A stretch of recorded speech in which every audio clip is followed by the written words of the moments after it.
Students, कैसे हैं आप सब लोग। मुझे पता है आप बहुत अच्छे से मेहनत कर रहे हैं और मेरी वीडियोस को देख देख कर आप बहुत कुछ सीख रहे हैं। तो चलिए बच्चों, आज हम एनिमल फाइबर जो कि चैप्टर 4 है क्लास 7 का, उसका सेकंड पार्ट स्टार्ट कर रही हूँ, क्योंकि फर्स्ट पार्ट मैं अपलोड कर चुकी हूँ जिसमें हमने वूल तक स्टडी किया था। और आज हम सिल्क को स्टडी करेंगे कि सिल्क कैसे बनता है, किस तरीके का होता है लुक में, और आगे उसके अलावा भी बहुत सारी चीज़ें हम डायग्राम के थ्रू भी समझेंगे। चलिए स्टार्ट करते हैं। सिल्क।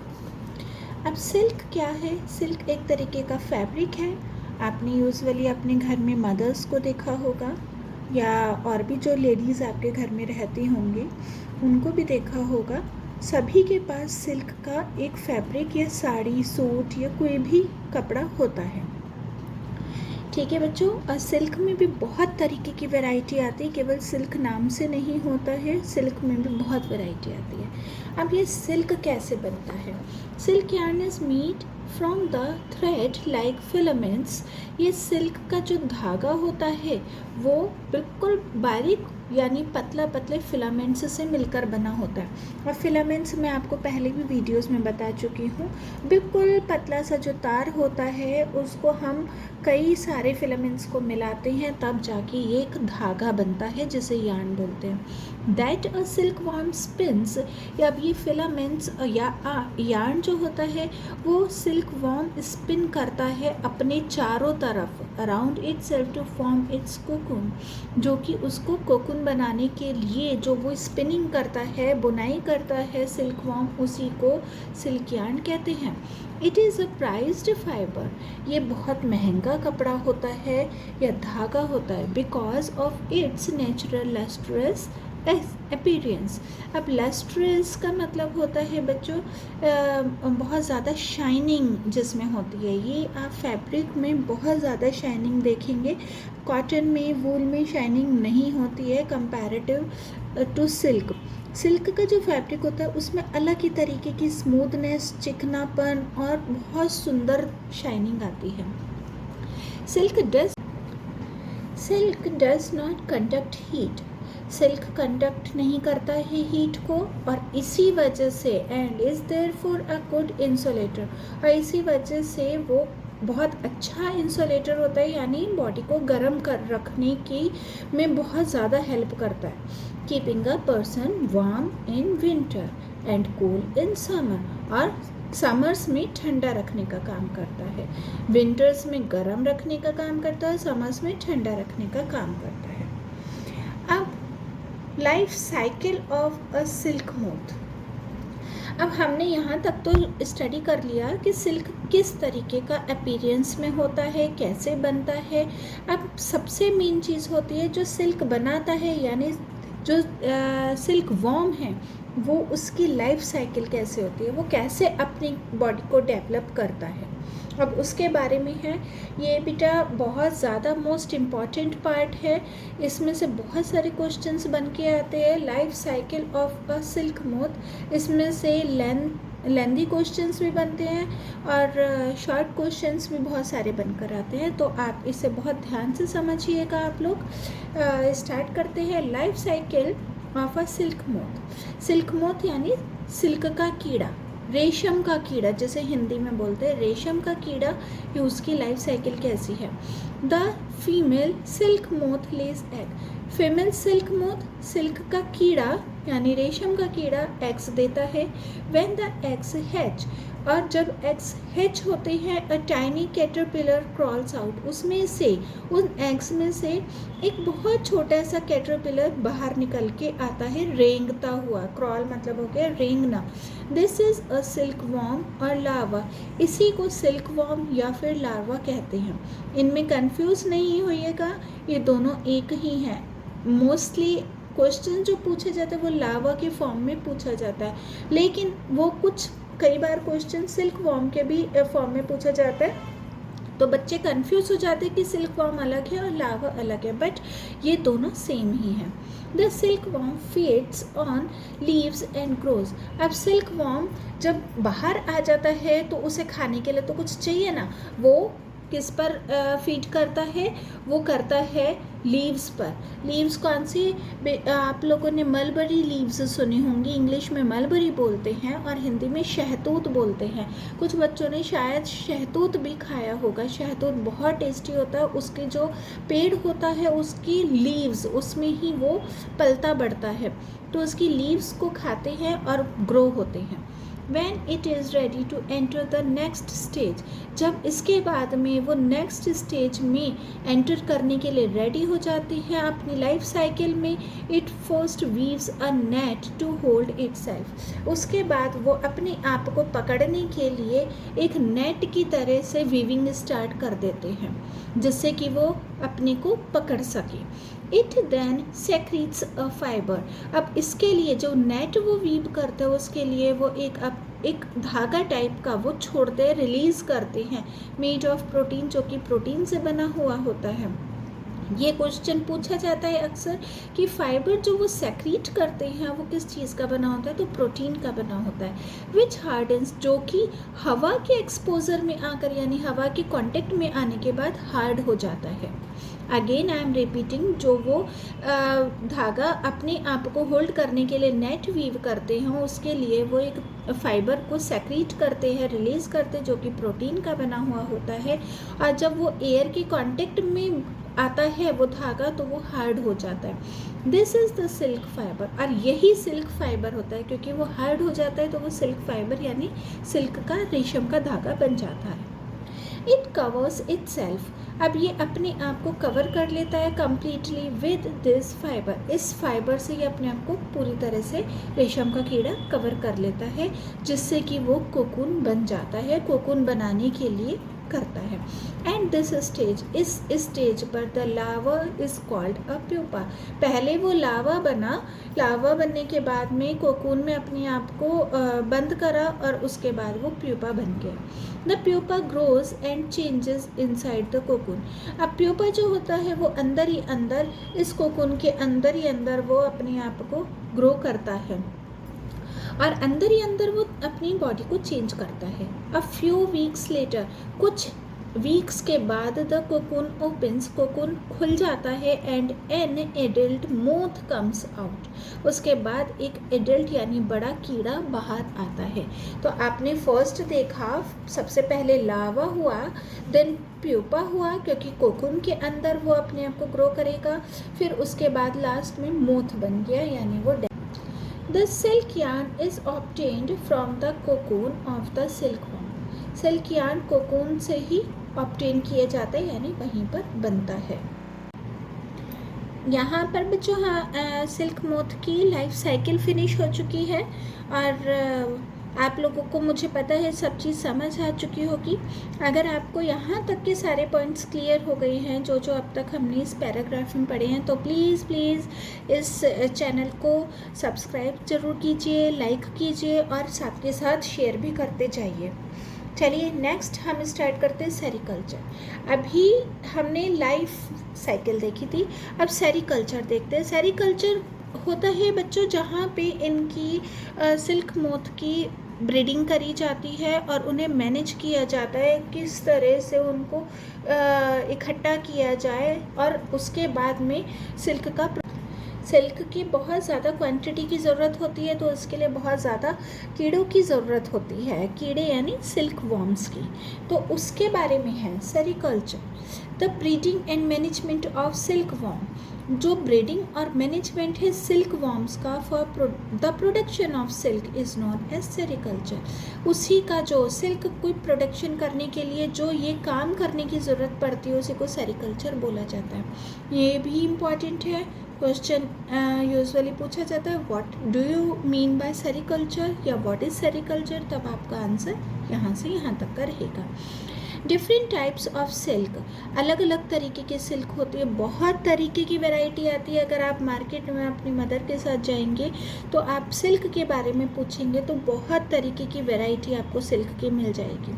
तो बच्चों वही चीज़ है कि अलग अलग तरीके की सिल्क होती है विद डिफरेंट टेक्सचर, उनके टेक्सचर्स भी अलग अलग होते हैं क्योंकि बहुत तरीके की सिल्क होती है तो उनके टेक्सचर्स वगैरह, यानी कोई स्मूथ होती है, कोई बहुत ज़्यादा मतलब बिल्कुल पतला कपड़ा होता है, बहुत थिन कपड़ा होता है, कोई थोड़ा सा थिक कपड़ा होता है। इस तरीके की बहुत तरीके की वैरायटीज़ मिलती हैं।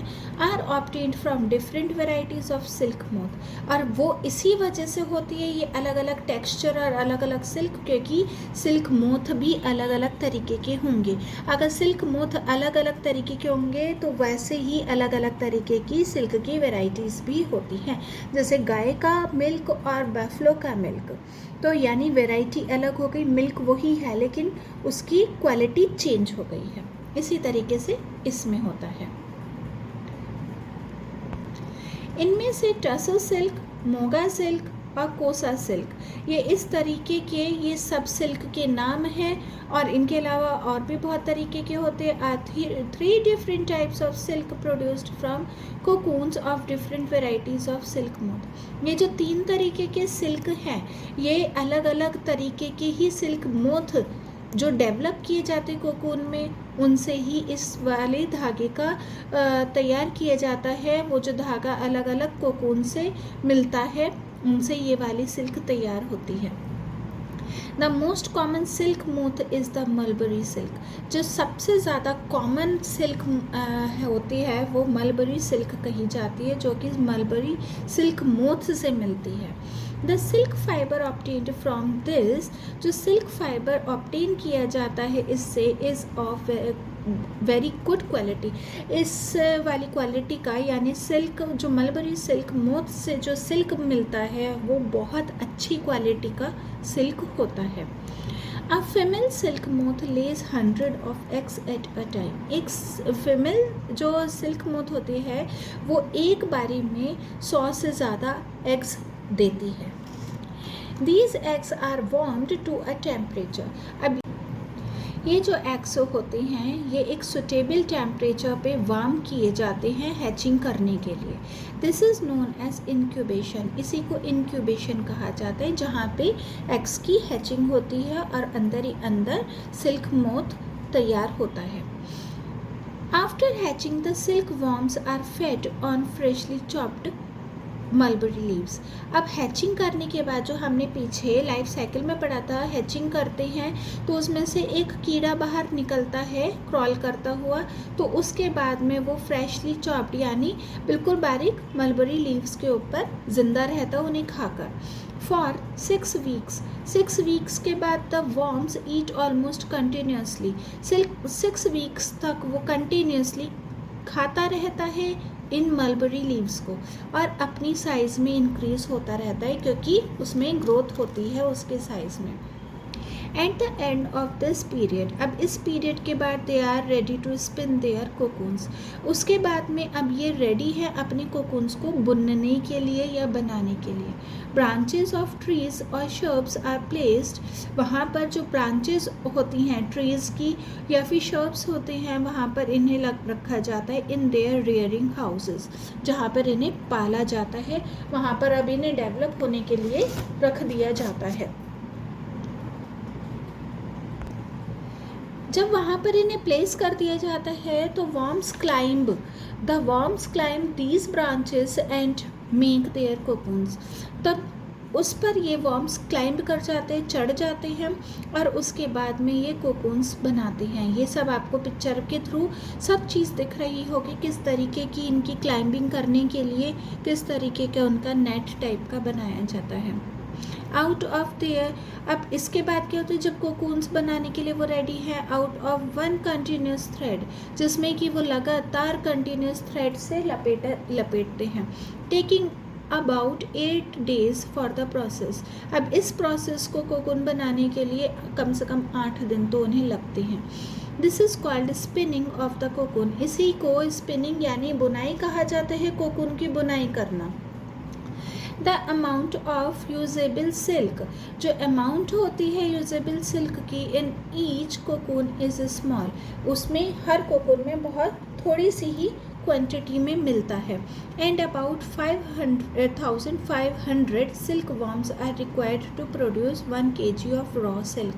एक रॉ सिल्क यानी अभी सिल्क तैयार नहीं हुआ है, उसे तैयार करना बाकी है, लेकिन उसके लिए पहले धागा चाहिए। तो वो धागे को लेने के लिए 1 kg धागा बनाने के लिए कम से कम 5,500 सिल्क वॉर्म्स की ज़रूरत पड़ती है।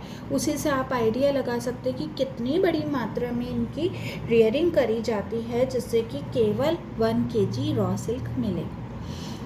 After all the cocoons have been gathered, जब उसके बाद में कोकून्स को इकट्ठा करा जाता है, the initial step, starting, initial का मतलब होता है स्टार्टिंग का जो स्टेप होता है इन सिल्क मैन्युफैक्चर, सिल्क बनाने के लिए, is to kill the insects inside them.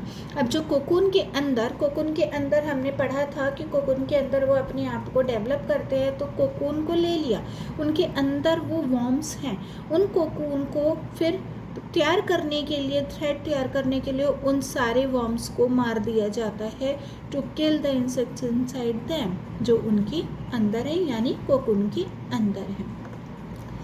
दस the cocoons are first boiled. अब उसके लिए कैसे करेंगे, किल्स करने के लिए कैसे करेंगे, सबसे पहले उन्हें बॉईल किया जाता है अवंस में, killing the insects by heat, और उन्हें इंसेक्ट्स को यानी जो रेशम के कीड़े हैं उन्हें गर्मी से गर्म करके मारा जाता है। आप ये देखिए कितना ज़्यादा क्रूएल चीज़ है ये, कि कितने सारे इंसेक्ट्स को ज़िंदा पूरी तरीके से बॉईल करके मार दिया, जिससे कि केवल एक थ्रेड मिले और सिल्क का कपड़ा तैयार हो। अब इसके बाद the silk fibre is obtained from the cocoons. अब इसके बाद क्या हुआ, कोकून में से सिल्क फाइबर यानी सिल्क का धागा मिल गया, by a delicate process known as reeling. ये बहुत नाजुक काम होता है, क्योंकि धागा जो लपेटा हुआ होता है कोकून के ऊपर, वो बहुत ध्यान से निकाला जाता है, बहुत डेलिकेट होता है। इसी को रीलिंग या फिर फाइलेचर बोला जाता है। देखिए जैसे यहाँ पर है, ये सिल्क वॉर्म्स है और ये मलबरी लीव्स हैं, यानी शहतूत के पेड़ पर जो पत्तियाँ होती हैं उनको ये खाता है इस तरीके से। और जब ये इसकी रीलिंग करी जाती है तो ये रॉ सिल्क मिलता है। इन रॉ सिल्क को लेने के लिए क्या करा जाता है, इन सारे वॉर्म्स को मार दिया जाता है। इसके लिए क्या करते हैं, the cocoons are first heated in boiling water to dissolve the gummy substance. Cocoons को सबसे पहले बॉइलिंग वाटर में, उबलते हुए पानी में हीट किया जाता है, जिससे कि उनके ऊपर जो गमी यानी चिपचिपा जो सब्सटेंस है वो डिजॉल्व हो जाए यानी ख़त्म हो जाए या घुल जाए। That holds the cocoon filament in place, जो कि कोकून के फिलामेंट को जिससे चिपका हुआ है, कोकून का फिलामेंट लेने के लिए उसको बॉइलिंग वाटर में डाला जाता है। आफ्टर दिस हीटिंग, ये जो हीटिंग का प्रोसेस हो रहा है, इसके बाद में the filaments from 4 to 8 cocoons, ये जो फिलामेंट्स होते हैं, जो 4 से 8 कोकून्स होते हैं, इन्हें आपस में ज्वाइन किया जाता है और उसके बाद ट्विस्ट किया जाता है। ट्विस्टिंग भी हम करते हैं ना हाथों से, इस तरीके से हम रबिंग करते हैं, तो वही ट्विस्टिंग होती है, जिससे कि एक धागा तैयार होता है। This is then combined with a number of other similarly twisted filaments। इसी तरीके से बाकी के नंबर्स यानी बाकी के जो धागे हैं उन्हें भी इसी तरह से ट्विस्ट करके एक धागा बनाया जाता है, जो फिलामेंट्स को ट्विस्ट करने पर बनता है। टू मेक अ थ्रेड, जो धागा बन गया है, that is wound on a reel. अब उसको रील में लपेट दिया जाता है। ये सब आपको पिक्चर के थ्रू सब दिख रहा होगा बच्चों, इजीली आपको समझ आ रहा होगा। The resulting thread is called raw silk.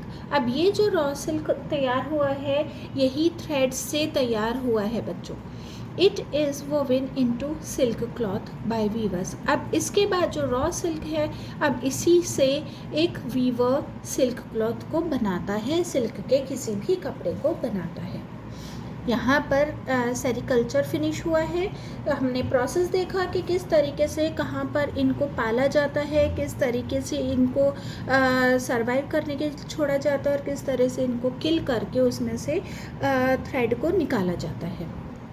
अब यहाँ पर नेक्स्ट आ रहा है, ये भी बहुत ज़्यादा मर्सीफुल है, यानी इसमें अब आप देखेंगे कि जो लेबर ये काम करती है वहाँ पे, जो जहाँ पर ये इंडस्ट्रीज़ होती हैं, फैक्ट्रीज़ होती हैं, जहाँ पर ये सेरिकल्चर का काम किया जाता है, वहाँ पर जो लेबर काम करते हैं उनके साथ क्या क्या होता है, अब वो हम स्टडी करेंगे। Health conditions of workers in the wool and sericulture industry. अब हेल्थ कंडीशन कैसे होते हैं वर्कर्स की, जो वूल या फिर सेरिकल्चर इंडस्ट्रीज़ में काम करते हैं। अब इसे आगे बढ़ने से पहले जो बच्चे नए हैं वो सब्सक्राइब कर दीजिए, लाइक कर दीजिए और जल्दी से शेयर कर दीजिए अपने फ्रेंड्स में भी और ग्रुप्स में भी। Workers employed in almost all process of the sericulture industries are adversely affected by a number of disease. जो वर्कर्स काम करते हैं सेरिकल्चर इंडस्ट्री में वो बहुत बुरी इफ़ेक्ट करता है उनके ऊपर, नई तरीके की या बहुत तरीके की बीमारियां उन्हें हो जाती हैं। सॉर्टर्स डिजीज़, अब ये नाम है, ये भी मोस्ट इम्पॉर्टेंट क्वेश्चन रहता है बच्चों कि किस तरीके की जो एडवर्स सिचुएशन से कैसे वर्कर्स निकलते हैं और कौन कौन से उन्हें डिजीज़ेस होती हैं, तो ये भी ध्यान से करिएगा, ये मोस्ट इम्पॉर्टेंट पॉइंट है। अब इस डिजीज़ में क्या होता है, peoples working in the wool industry sometimes get infected by a bacterium called anthrax.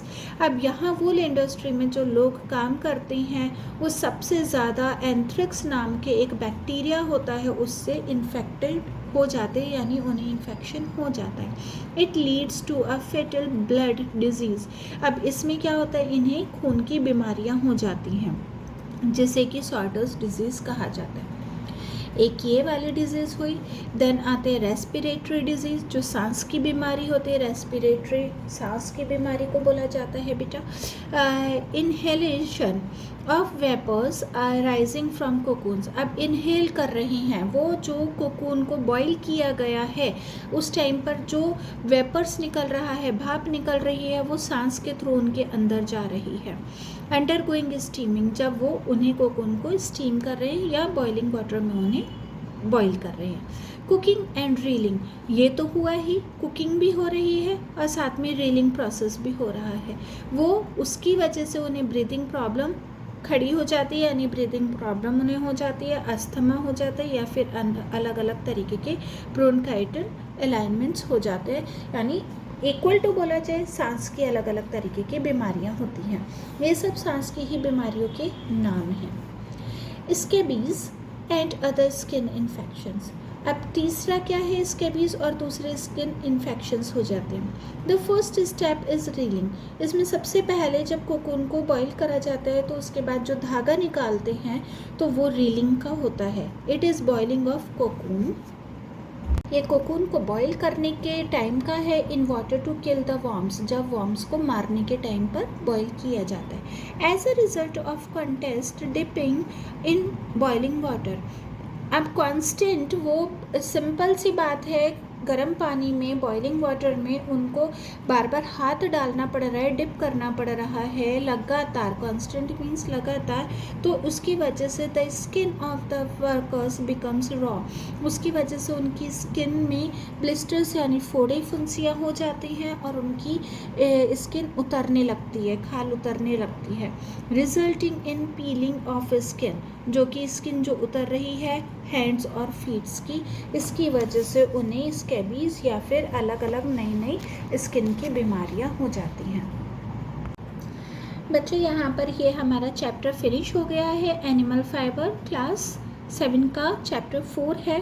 यहाँ आपको, मुझे नहीं लगता कि आपको कुछ ऐसी चीज़ है जो समझ नहीं आई होगी, आपको पूरी तरीके से सब चीज़ क्लियर हो गई होगी।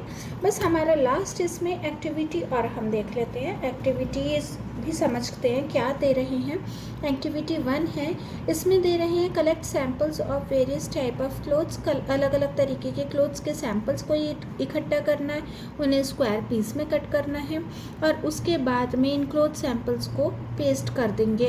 Identify them as woollen, silken, cotton, synthetic, जिससे कि आप अपनी नोटबुक में इन्हें पेस्ट करेंगे तो आपको इनके टेक्सचर और इनका लस्टर वगैरह सब चीज़ों की क्वालिटी वगैरह सब पता चलेगी। एक एक्टिविटी इन्होंने ये दी है और यूजुअली स्कूल में टीचर्स भी आपको देती होंगी, तो ये एक एक्टिविटी है।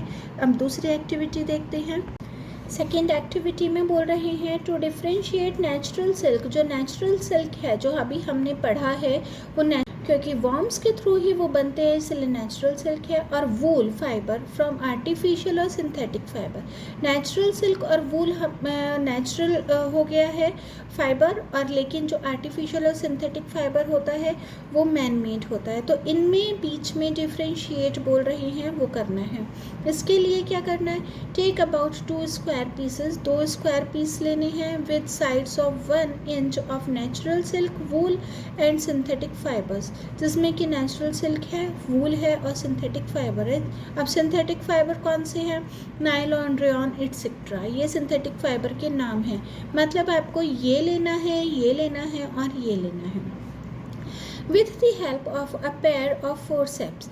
फोरसेप्स होता है एक चिमटी टाइप की होती है, आप लोगों को पता होगा शायद, आपके स्कूल में अगर एक्सपेरिमेंट्स वगैरह टीचर कराती होंगी तो फोरसेप की हेल्प से उसको एज से पकड़ना है, यानी कोने से पकड़ना है हर पीस को 1 बाय 1, एक के बाद एक, और उसके बाद में कैंडल से उस फ्लेम ऊपर के ऊपर ले जाना है, यानी उसे हल्का सा बर्न करने की कोशिश करनी है। तो सिंपल है, इसमें आगे ऑब्जर्वेशन दे रखा है, लेकिन मैं आपको बता देती हूँ जो नेचुरल सिल्क है, वूल है, वो बहुत जल्दी से जल जाएगा, लेकिन जो नायलॉन, रेयॉन है जलता वो भी बहुत तेज़ी से है, लेकिन वह इसका अब आगे ऑब्जर्वेशन बोल रही हैं वो करना है। लेकिन मैं आपको सजेस्ट करूँगी ये आप बिल्कुल मत करिएगा, अगर आपकी मैम ने करवाया है तो बात अलग है, लेकिन आप अपने आप से ये नहीं करिएगा क्योंकि इसमें फायर रिलेटेड काम है। चलिए बच्चों, अब यहाँ पर हमारा चैप्टर फिनिश हो चुका है पूरी तरीके